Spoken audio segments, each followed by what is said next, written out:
This morning, we welcome as our speaker our dear and very respected friend, and a good friend of the Vedanta family as a whole, Dr. Jeffrey Long, the Carl W. Zeigler Professor of Religious Studies at Elizabethtown College, Pennsylvania.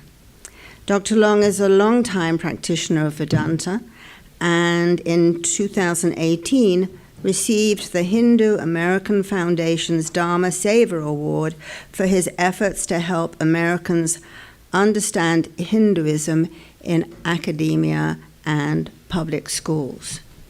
He is the author of many books on Jainism, Hinduism, and more. His two most recently published books are Indian Philosophy, an Introduction, published last year, and Nonviolence in the World's Religions, published in 2021.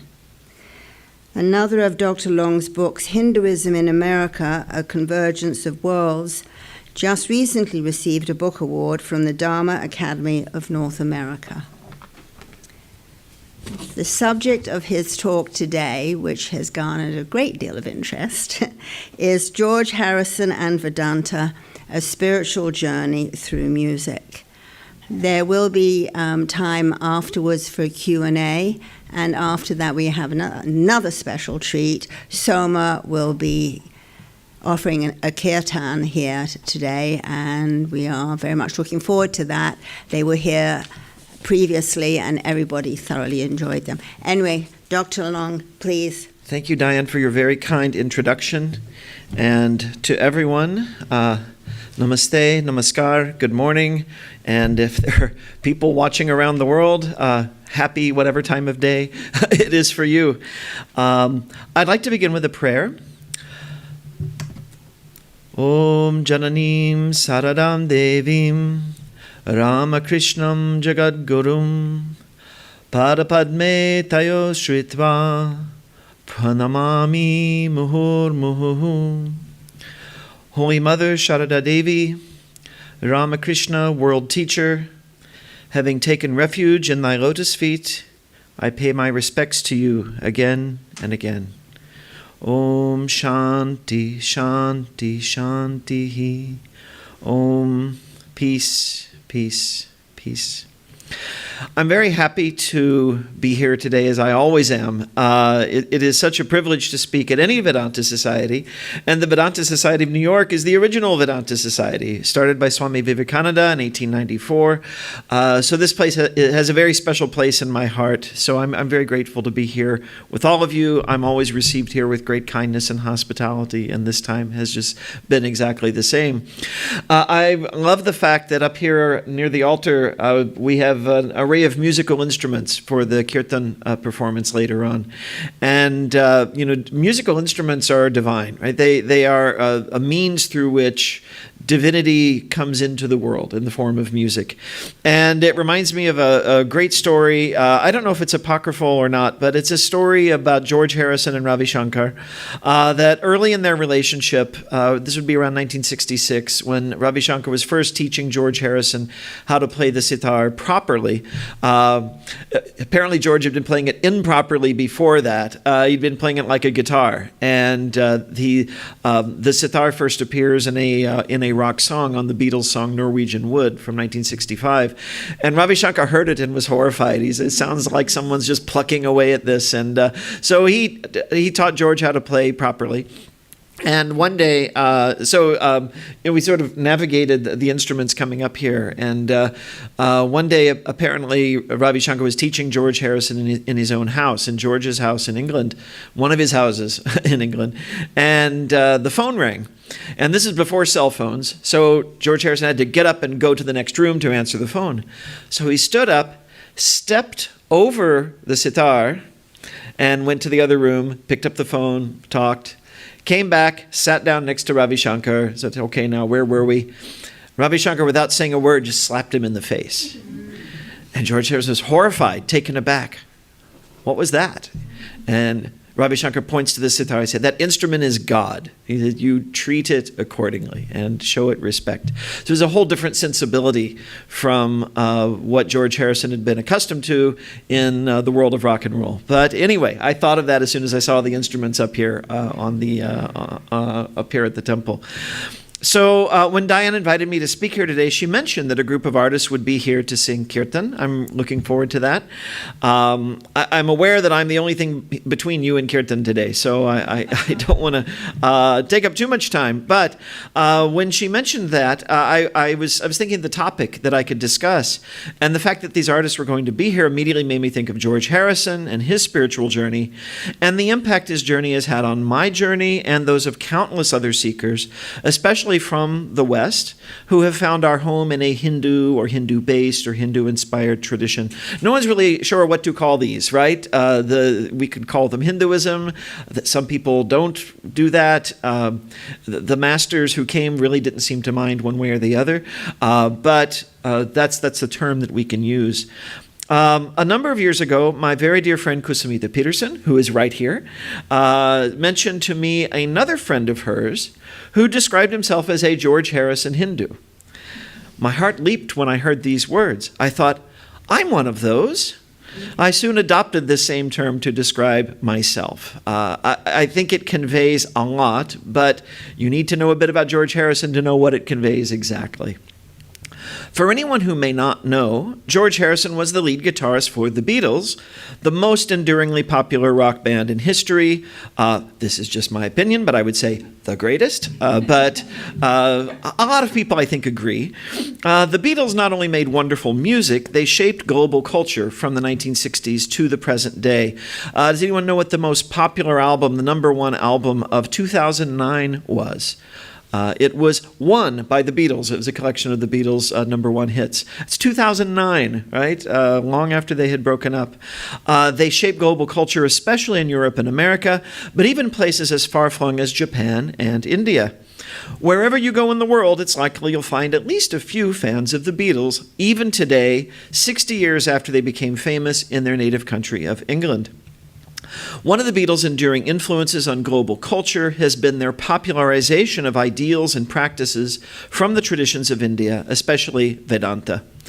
As another friend of mine, Phil Goldberg, has documented in his book, American Veda, From Emerson and the Beatles to Yoga and Meditation, How Indian Spirituality Changed the West, the Beatles' public adoption of practices like meditation and vegetarianism and values like peace, love, seeing the divinity in all beings, helped lead the way to these practices and ideals becoming increasingly mainstream in the United States. And many of you, I'm sure, have heard of or recall the famous Pew opinion poll that talked about the large number of Americans who believe that many paths can lead to God, that believe in rebirth, and so on.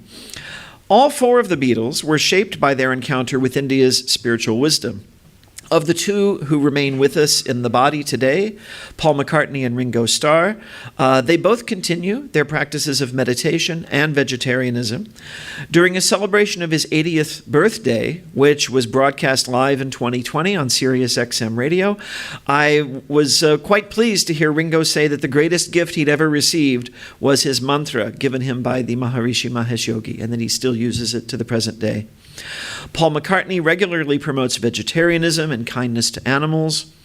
John Lennon, who spent his final years, I'd like to point out, and who sadly was murdered just one block from where we are right now, from this center, and whose life is commemorated just over there. I had another block in the other direction in Central Park, was a restless soul who explored many ideas and many paths, but absorbed much from his encounter with India, as reflected in songs like Across the Universe and the less known Child of Nature and the aptly titled India, India, and many others as well.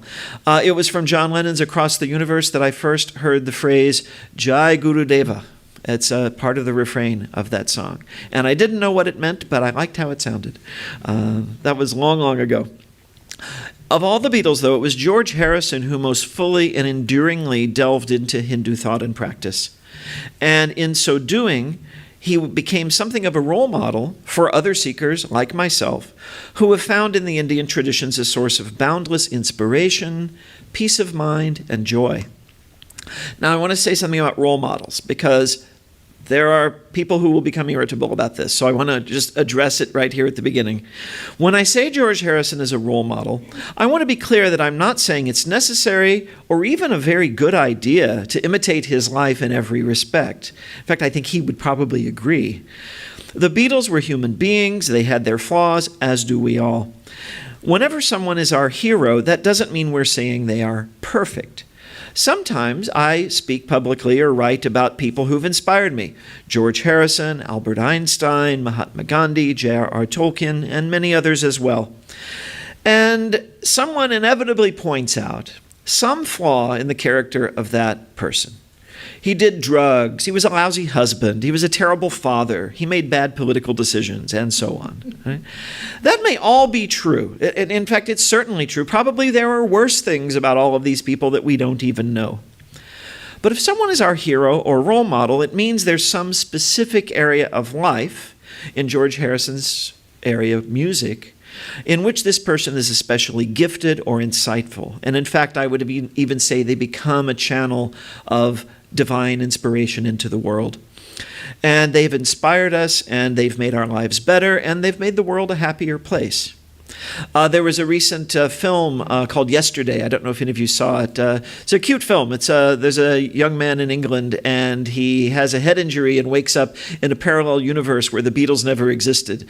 But he knows all their songs, and so he starts to record them and become famous himself. And he meets a couple of other people from our world who know what he's up to. But they don't condemn him. They say, a world without the Beatles' music is a much worse place, and I have to agree. So what Sri Ramakrishna says of the holy scriptures of the world's religions is true of human beings as well. We're a mix of sand and sugar. We need to sift out the sand in order to taste the sugar. The Holy Mother, Sharada Devi, tells us if we want peace of mind, we should not find fault with others, but look to our own faults instead. So if I don't dwell much on the faults of these people who have moved me in various ways, it's because I'm really not that interested in the sand. There's plenty of sand in the world, right? Just turn on the news if you want some sand, right? I want to taste the sugar. So on that sweet note, let's turn to George Harrison and what it means to be a George Harrison Hindu.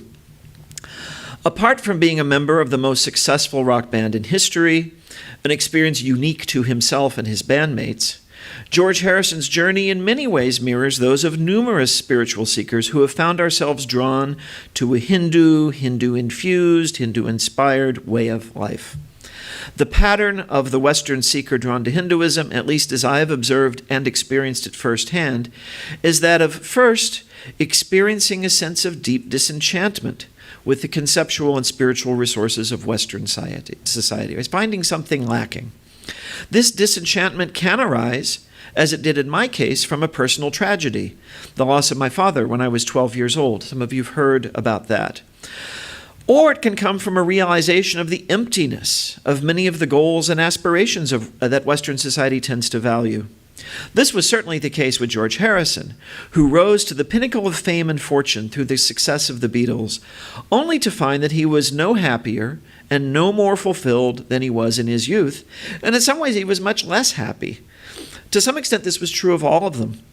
In the words of John Lennon, who wrote the lyrics of the song Help, "My independence seems to vanish in the haze," right? Imagine a life where you could not walk outdoors without mobs of people coming and screaming after you. That would not be fun, right? That would be like a prison. Secondly, not having been raised in the Hindu tradition, a Western seeker is usually eclectic, sampling from a variety of traditions before settling on the one that works for them. And even then, maybe continuing to draw upon varied spiritual resources. This is not a problem, given that many Hindu traditions that have come to the West typically do not disallow such eclecticism or pluralism, or maybe even actively promote it. This is certainly the case in the Vedanta tradition of Sri Ramakrishna, the Holy Mother, and Swami Vivekananda, which has become my spiritual home. Swami Medhananda has written a book on what he calls Swami Vivekananda's spiritual cosmopolitanism, and that's a beautiful way to describe the ethos of this tradition. It's spiritual cosmopolitanism. We have a center, we have certain core ideas and practices and values, but we're not therefore limited from or barred from being inspired by anything. Finally, the Western seeker who really settles into a Hindu tradition becomes dedicated to it for life.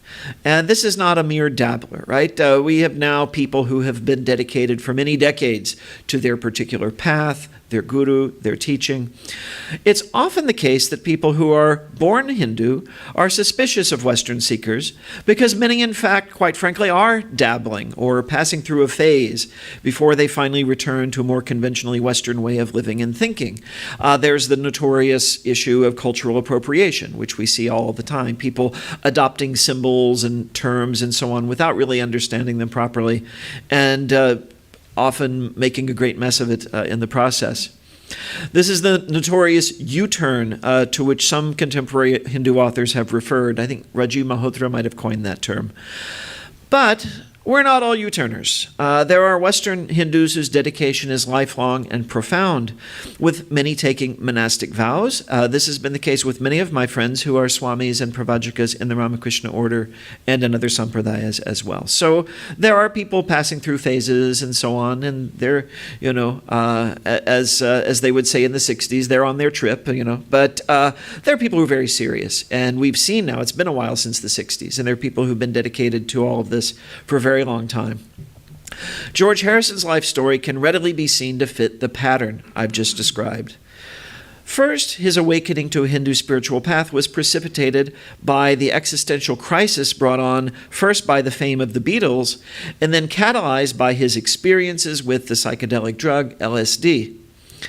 Secondly, George Harrison drew from a variety of Hindu traditions and teachers before settling on a particular one, the Gaudiya Vaishnava-based tradition of ISKCON, the International Society for Krishna Consciousness, more popularly known as the Hare Krishnas. But he was neither exclusive nor rigidly orthodox in his ISKCON adherence. This is illustrated by the fact that he wore only 2 rows of tulsi beads rather than the traditional 3 of a full ISKCON initiate. A good friend of mine, Joshua Green, who is a fully initiated member of ISKCON and an author of a wonderful book about George Harrison, once said to me that he thought George was keeping his options open, and that's what the 2 beads meant, right? So I love this, and there are other things too. George continued, for example, to cite from the works of both Swami Vivekananda and Paramahansa Yogananda until his passing, and he reconnected, this is not very well known, but with the Maharishi Mahesh Yogi. It was long thought that the Beatles had kind of a falling out with the Maharishi. That was a bit overstated, and both George Harrison and Paul McCartney subsequently reconnected with the Maharishi before the Maharishi passed on. Finally, while continuing to be eclectic and open-minded, Harrison maintained his affiliation to the end of his life, chanting the name of Krishna on his deathbed, surrounded by friends from the tradition who maintained a constant vigil and ensured that a spiritual atmosphere was preserved. George's wife, Olivia Harrison, famously noted near the close of Martin Scorsese's excellent documentary on his life and journey, Living in the Material World, which I highly recommend, that at the moment of his final passage from his body, George, quote, lit up the room. She goes on to say, George was at peace and ready. There was a great light in the room when he passed. Such a peaceful death is seen as a great blessing in the Hindu tradition and in many traditions. It's a result of serious and deep sadhana, or spiritual practice. Indeed, George had dedicated much of his life to what he famously called the art of dying. It sounds gloomy, but it's not. What he means is the preparation for our passage beyond this life, ideally to a state of liberation and oneness with the infinite. He describes this in a song called The Art of Dying from his 1970 masterpiece, my favorite album of all time, All Things Must Pass. Go and download it right after you've heard this talk. From the lyrics, George writes, "There'll come a time when all of us must leave here. Then nothing Sister Mary can do will keep me here with you, as nothing in this life that I've been trying could equal or surpass the art of dying." And then he delves into what he means by this. From the moment we're born, we're dying, right? If you ask, what is the number one cause of death? And not in terms of statistics, but like what is it that if you experience it, you're guaranteed to die, right? So if you think about things like cancer or accidents and so on, people have those, but they recover, right? Birth, though, is 100% fatal. If you were born, you will die, right? So, and according to the Hindu tradition, death is not the end. It's not pleasant because we're separated from those we love and they from us. But there's a meaning behind this. There's a larger context, which I think is about as well described in this song as in any source I've ever seen. The last verse of The Art of Dying goes like this: "There'll come a time when most of us return here, brought back by our desire to be a perfect entity, living through 1,000,000 years of crying until you've realized the art of dying." Right? We come back because we're aiming for perfection. We're aiming to realize that infinite potential divinity that is within all of us, according to Vedanta. And we live a lifetime, and after that lifetime, we look back after death and we say, I didn't quite make it that time. Maybe we made some progress, but we need to keep going. So we come back till we realize it. And we need to realize it because till we do, we're bound to suffer in this material world, right? This is the first noble truth of Buddhism, right? Life in this material world involves suffering. So that's why George says, living through 1,000,000 years of crying, right? 1,000,000,000, 1,000,000,000,000 years, right? Till you've realized the art of dying, till you realize how to get out of it and not come back. So the Beatles' rapid rise to enormous fame and fortune was, of course, their collective dream come true, right? We talk about how unhappy it made them, but like all of us, right, we desire things, we think they'll make us happy, and they end up not really giving us all the happiness we want. For years, they had aspired to become, as they said, that they used to have this chant that they would do amongst themselves. And John Lennon would say to the others, "Where are we going?" And they would say, "To the top." And he said, "What top?" And they would say, "The toppermost of the poppermost," right? This was a joke they had amongst themselves. So they became the toppermost of the poppermost, right? And they worked hard to do it. They played long hours in clubs in Hamburg, Germany, in their native Liverpool. And they finally reached that pinnacle of fame.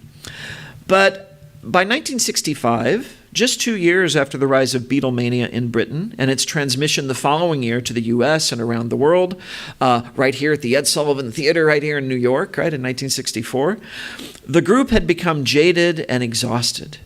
It's truly remarkable that Lennon, the ostensible leader of this incredibly successful band, was not writing songs about how wonderful fame and fortune were, but penning pieces with titles like "I'm a Loser" and "Help," the latter of which is a cry for help from someone whose independent, carefree existence has slipped away.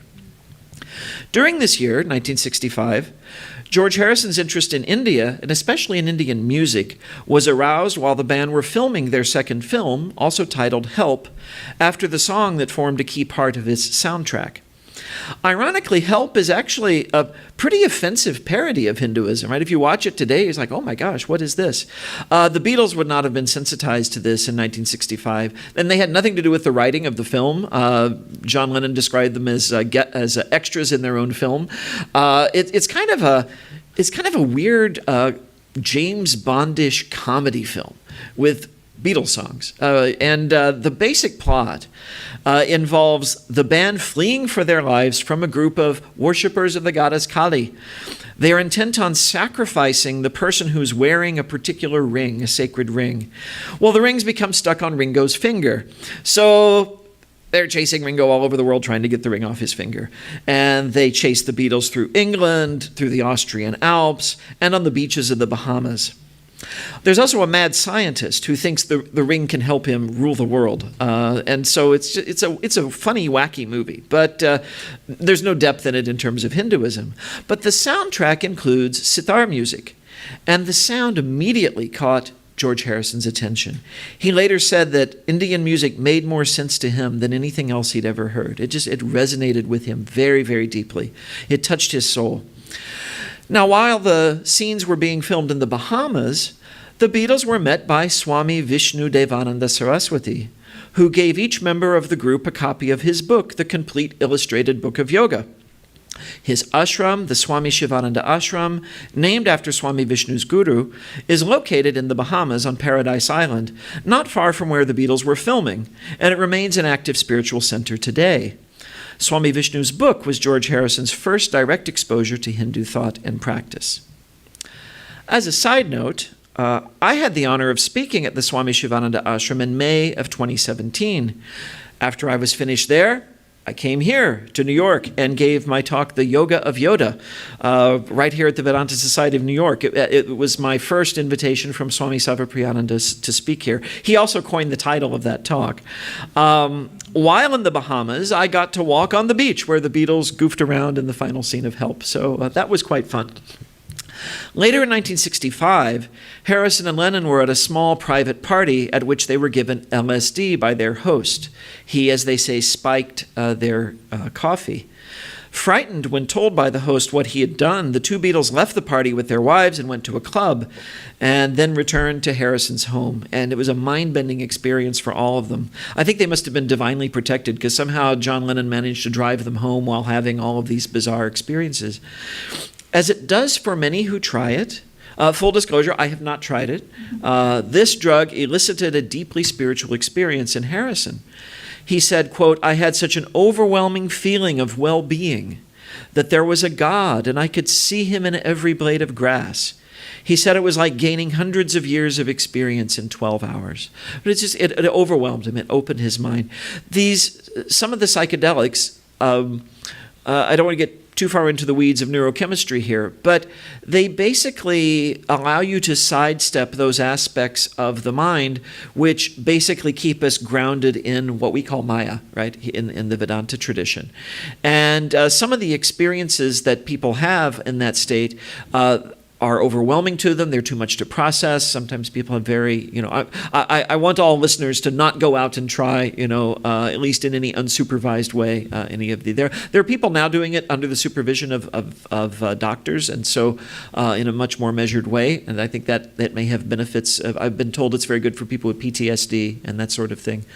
But people who've meditated for many years will often relate to some of these experiences, because you touch some of these things through meditation, but in a much more controlled and sustained and sustainable way. And there's a story, again, maybe apocryphal, about Neem Karoli Baba, one of the very famous Hindu teachers, and one of his students, Ram Das, took him some LSD as a gift, and not knowing that you're only supposed to take a tiny bit of it, apparently Neem Karoli Baba gulped down a bunch of it, and before Ram Das could stop him, he sat for a few minutes, and then he opened his eyes, and he said, "That's really nothing special. I've seen all of this before." Right? So, but for someone who's never experienced it, it's overwhelming, right? And it was very mind-opening for the Beatles. Combined with his interest in Indian music, this dramatic experience drew Harrison toward the spiritual path. He would soon set aside drug use in favor of a more natural, sustainable route to spiritual experience through meditation. In addition to studying the sitar directly under the able guidance of the maestro Ravi Shankar, whose music was also popularized by his association with Harrison, Harrison began to study Hindu philosophy more deeply.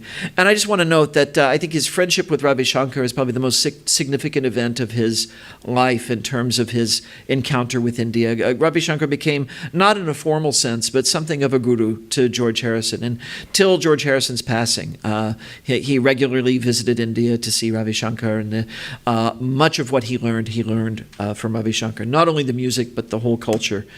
On a visit to India after the Beatles' last tour of America in 1966, George stayed in a houseboat in Kashmir, taking with him two books, Swami Vivekananda's Raja Yoga and Paramahansa Yogananda's Autobiography of a Yogi. Influences from both these Hindu masters can be discerned in Harrison's interviews and song lyrics for the rest of his life. And I want to make a side note about this too. All of us who love and write about George do so from the perspective of our particular path, and so we emphasize different things. Philip Goldberg, who was part of the TM tradition, emphasizes George Harrison's influence from Maharishi Mahesh Yogi, though he also talks a lot about Yogananda as well, and Phil's also written a book on Yogananda. Joshua Green from ISKCON writes a lot about his experience with ISKCON, and I never fail to mention that he took Swami Vivekananda's Raja Yoga with him on his first trip to India. So we have to keep that in mind. Yogananda, though, in particular, had a special fascination for George during this period. When the Beatles were in the process of designing the cover for their 1967 album, Sgt. Pepper's Lonely Hearts Club Band, widely viewed as a masterpiece, another one you should go download right away if you don't already have it, they settled on the idea of depicting the faces of figures who had influenced them. The figures included actors and fellow musical artists like Bob Dylan, but also major literary figures and philosophers like Edgar Allan Poe and Carl Gustav Jung. Beyond the figures on whom the entire group agreed, each member was allowed to select 4 figures of special interest to himself. George chose Paramahansa Yogananda, Yogananda's guru, Sri Yukteswar Giri, Yogananda's Param Guru, Lahiri Mahasaya, and Babaji, the figure to whom Yogananda ultimately traces his lineage, an ancient yet youthful-appearing Himalayan sage who many believe to still be alive today. Swami Vivekananda's influence can be seen in George's eclecticism and in comments about the spiritual path he would continue to make until his death. In a recorded conversation with the founder of ISKCON, A.C. Bhaktivedanta Swami Prabhupada, to whom George was very close, this recorded conversation included John Lennon, Yoko Ono, and George Harrison. In this conversation, George seems to differ with Prabhupada on the exclusive spiritual efficacy of the Hare Krishna mantra, emphasizing pluralism and that the intent behind a mantra is a decisive factor in determining its efficacy. These ideas come from Swami Vivekananda's writings. A series of home movies made by George during his various trips to India and included in Scorsese's documentary shows George visiting the Kali temple at Dakshineshwar. And this was, of course, the residence for many years of Swami Vivekananda's guru, our guru, Sri Ramakrishna Paramahansa. In late 1967, the Beatles began their association with the Maharishi Mahesh Yogi, the founder of the Transcendental Meditation movement. This well-documented association culminated with a trip to Rishikesh, India in early 1968 to the Maharishi's ashram, where the Beatles continued their studies of meditation, as well as writing many of the songs which would appear on their famous White Album, which would be recorded and released later that same year. The album is actually just called The Beatles, but it has a plain white cover, so people call it the White Album. The Beatles' sojourn in Rishikesh is beautifully recounted in the documentary The Beatles and India, An Enduring Love Affair, which just came out fairly recently, a few months ago. And it also shows how the ashram itself has been restored. It's kind of a tourist attraction now. It's almost like a museum. You can go and a guide will tell you, here's the room where Paul stayed, and here's the room where George stayed, and so on. The Beatles' association with the Maharishi was deeply significant, but also relatively brief, just a few months. In 1969, George Harrison entered a much closer and more enduring relationship with ISKCON. His support for this tradition was so strong that when the group was having trouble finding land to build a temple in London, he gave him one of his houses. He said, here, take my house. Let that be the temple. Right? A question that is often asked to Westerners, to people like George Harrison who've taken up a Hindu spiritual path, is how our families have reacted to this choice.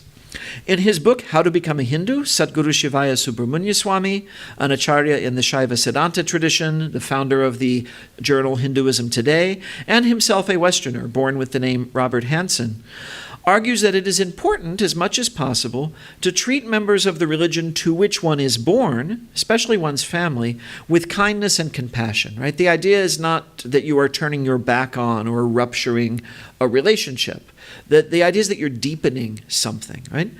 This is beautifully illustrated in a letter that George wrote to his mother when she expressed concerns about the Beatles' association with the Maharishi. George, like myself, was raised Roman Catholic, and I feel that his letter lovingly expresses his experience of his adopted path. He writes as follows. This is George talking to his mother. Thanks for your letter last week, and if it's any comfort to you, don't worry about me or don't think anything negative about Maharishi.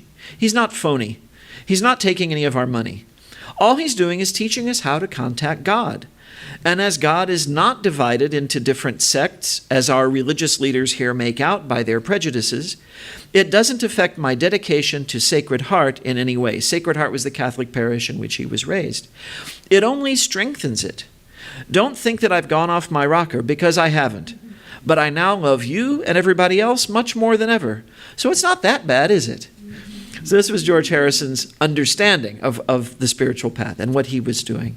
And George here expresses the sentiment of many Westerners who are drawn to a Hindu path, that such a journey is not a matter of switching sides, right? It's not like you've changed, what your favorite football team is or something, superficial like that. It's not tribalism, right? It's taking what we've already learned in the tradition of our upbringing and diving even deeper, finding completion and answers to the questions we have, and cultivating a practice that enabled us to see spiritual realities for ourselves, not simply as a matter of belief, but a matter of direct experience. George, in fact, echoes the young Narendranath Datta, the future Swami Vivekananda, in his desire to actually see God, rather than merely believing in God. George famously said, "If there's a God, I want to see him. It's pointless to believe in something without proof." This sounds like a skeptical statement until one realizes that George found his proof through the practices of meditation and devotion. This is reminiscent of the famous dialogue in which Carl Jung was asked, "Do you believe in God?" To which he replied, "No." So the interviewer thought, okay, he's a skeptic. And then Jung continues, "I know that God exists." Right? He says, "I don't believe, I know."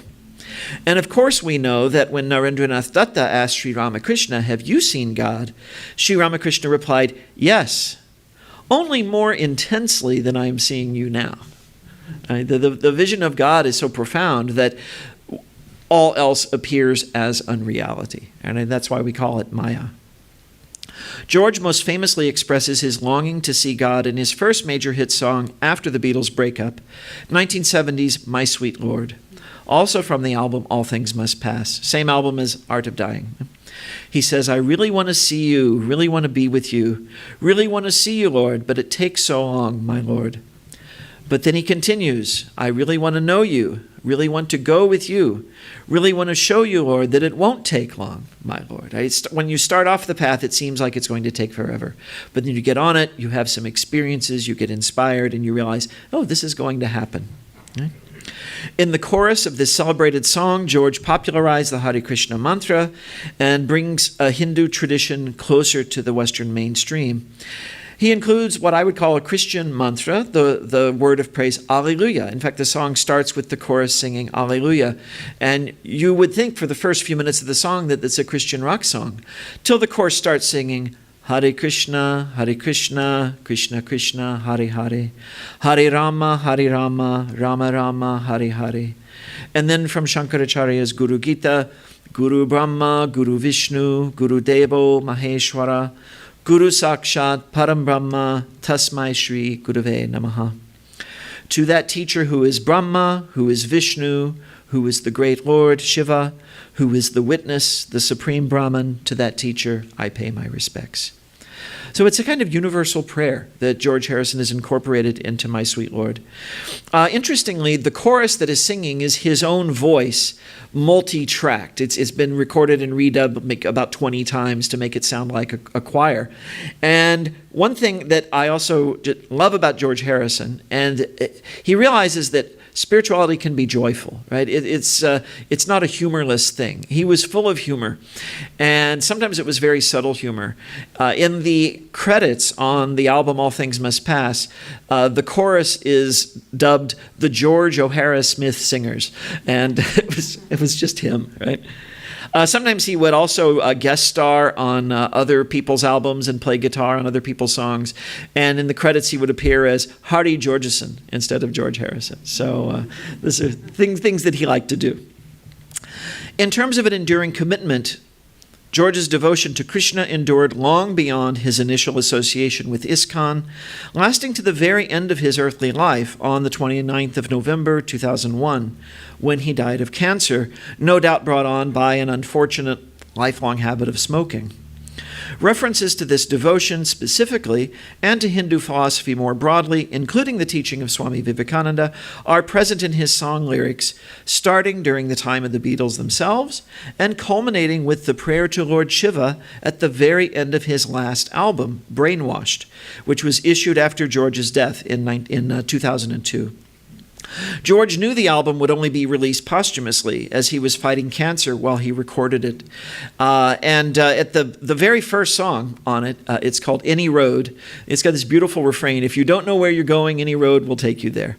And it has some fantastic guitar playing on it. And some of it is his, but some of it is actually his son, Dhani. And Dhani, of course, means gift. And his son really is a gift to music. He's a prominent recording artist today. And he plays a lot of the guitar on the album as well, and sounds very much like his father. Right before Any Road begins, you hear George Harrison sort of... it's like he's giving directions to Dhani. He says, "Give me plenty of that guitar." And boy, he does, right? The guitar on that song is just incredible. And throughout the album, it's a very celebratory album, even though, or maybe because, he knows he's about to leave his body. So the title might puzzle people, Brainwashed. That doesn't sound good, right? That sounds like something that happens in a cult. George Harrison is saying, definitely not saying that the Hare Krishnas or Hindu movements are brainwashing. He's saying everybody else is brainwashing you. It's the materialism of our society, right? He says we're brainwashed in Washington, Westminster, and London. He says we're brainwashed by computer, brainwashed by mobile phone, brainwashed by the satellite, brainwashed to the bone, right? So he's railing against the materialism of our world. And in the middle of the song, it starts off with this sort of very, like strong kind of rock and roll beat. And then there's this interlude that's very quiet, and it sounds like Indian music, and you can hear a tabla playing.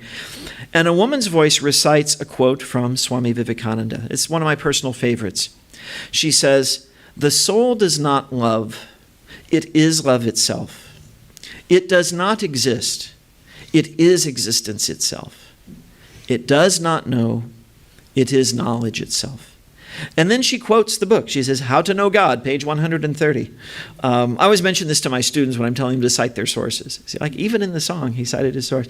How to Know God is a translation and commentary on Patanjali's Yoga Sutras by Swami Prabhavananda. But the words cited in the song Brainwashed are actually Swami Vivekananda's, and they're from the complete works. Clearly, George continued to pursue his spirituality to the end of his life, reading works like How to Know God and continuing his meditation practice. I've written a lot. I've written more than I can actually tell all of you today. I'm probably going to turn this into a book eventually, but I want to allow time for discussion. But I do want to share one last element of this with all of you. If you look at George Harrison's journey through music, right? I've talked a lot about biographical details of his life, but the way I've really, I never met the man. The way I know him is through the songs, right? His spiritual journey can be mapped out into three phases. The first is the phase of his initial enthusiasm as he discovered Hindu thought and practice and took it up in earnest. This can be discerned in his more philosophical songs while he was still in the Beatles. I would especially point out a song called Within You, Without You from Sgt. Pepper's Lonely Hearts Club Band. It's basically, it's kind of a primer in Vedanta in a certain sense. And of course in his monumental album, All Things Must Pass. This first phase is followed by a phase where George seems to realize what a long and difficult path a spiritual journey can be. What some have called, following St. John of the Cross, the dark night of the soul. This can be discerned in his solo album, starting with 1973's Living in the Material World, and concluding with 1983's Gon Troppo, which was followed by a 4-year break from recording music where he focused on his family and, interestingly, on filmmaking. He started a film company, Handmade Films, made some fantastic movies. Everyone should see Time Bandits. Anyway, that's a side note. The third phase is a celebratory phase in which a more mature George Harrison has been practicing his sadhana for many years. He's resolved many of the issues that plagued him during the dark night of the soul.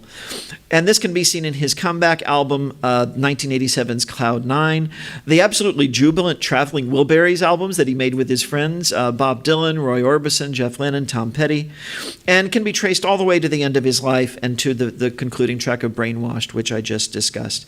The Cloud 9 is like a comeback, right? There had been 4 years, he'd not made any music, and he sounds like a new person. And the songs are celebratory, they're joyful. He's talking about how he's internalized the wisdom that he's been seeking to practice.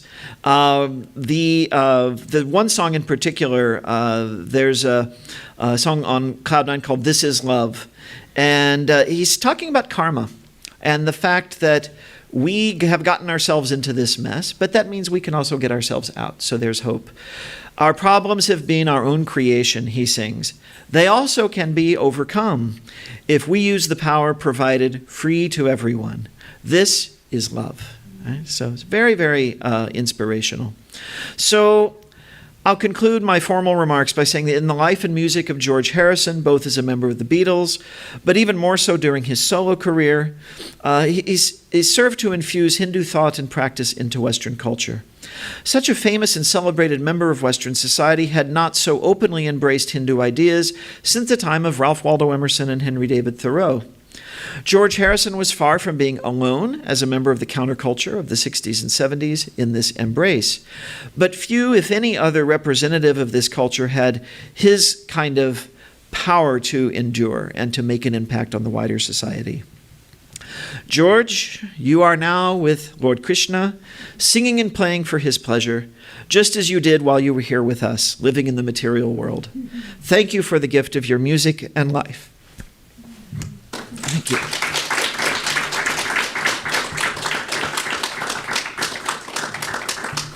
And there's a lot more. So if you have questions, we could. What I did not read to you is a album by album breakdown of the songs and the themes, and I can go into it if you want. But yes. Was Dhani raised in the Hare Krishna movement? Was who? Dhani, his son. Oh, Dhani. I'm not sure what his relationship is with the movement, honestly. I'm not exactly sure.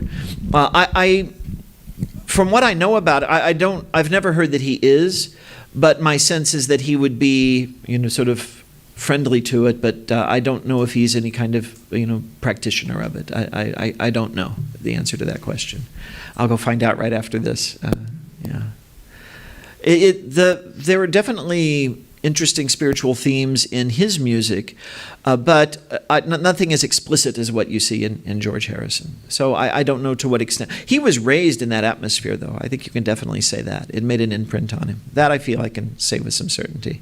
So did the Beatles live in the ashrams? Like, were there real devotees doing seva like everyone else, or?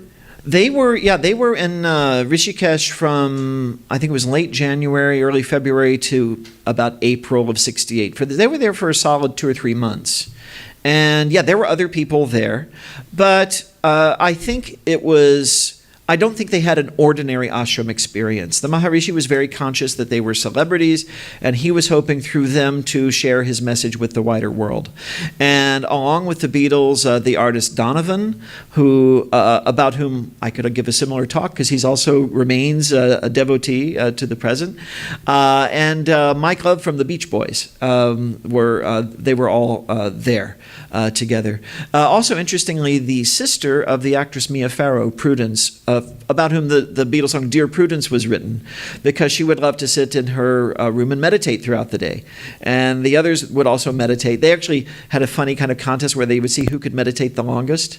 Paul McCartney always won that, interestingly. But, they wanted to also socialize and chat. And so the song says, Dear Prudence, won't you come out to play, and so come out and be with us.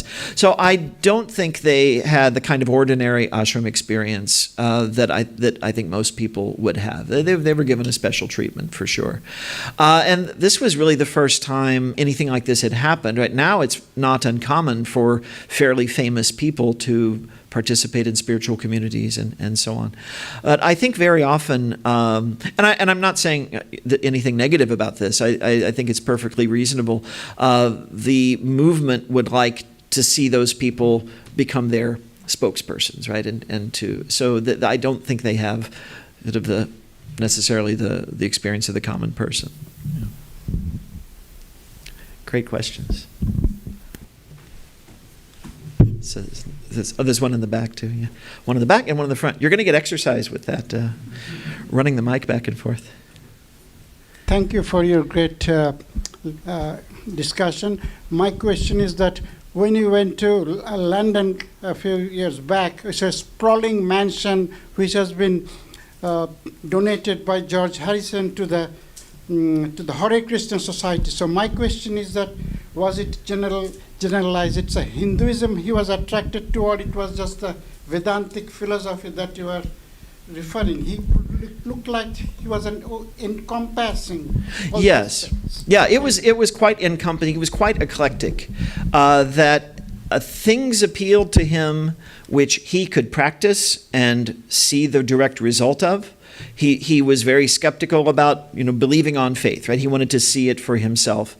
And I think a great deal of this also has to do with who he actually personally encountered, right? And Ravi Shankar introduced him, my understanding of it was Ravi Shankar who introduced him to Prabhupada and to the ISKCON movement.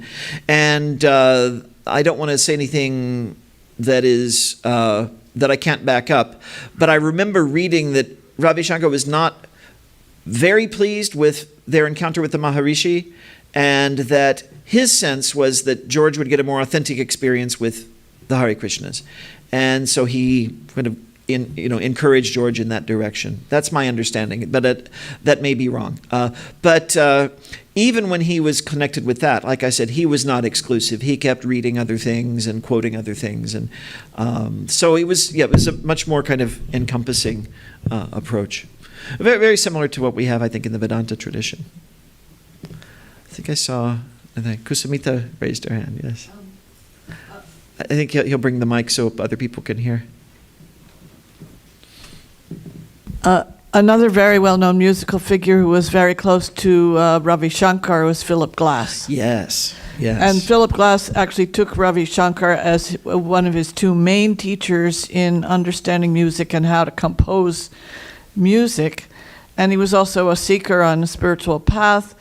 And so I'm wondering, and he also composed a work on Sri Ramakrishna, the Passion of Ramakrishna. Absolutely. So I'm wondering if Philip Glass and George Harrison knew each other. That's a wonderful question, and I don't know. It's possible that their paths crossed, certainly. I don't know of any direct meetings. I haven't read of anything of that kind. But they had a mutual friend, obviously, in Ravi Shankar, and he collaborated very closely with both of them. Another musical piece everyone should go and download is Passages, which is the co-composition of Ravi Shankar and Philip Glass. And they did a very interesting experiment.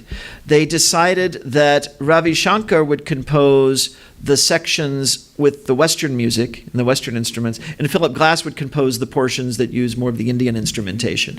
And so it's woven together, and it's not entirely clear always who wrote what. Though some of Glass's trademark crescendos, long repetitions that you're waiting for it to kind of resolve itself, and it keeps going and going and going. There's a lot of that, and so it's definitely trademark Philip Glass. But there's a bhajan on there.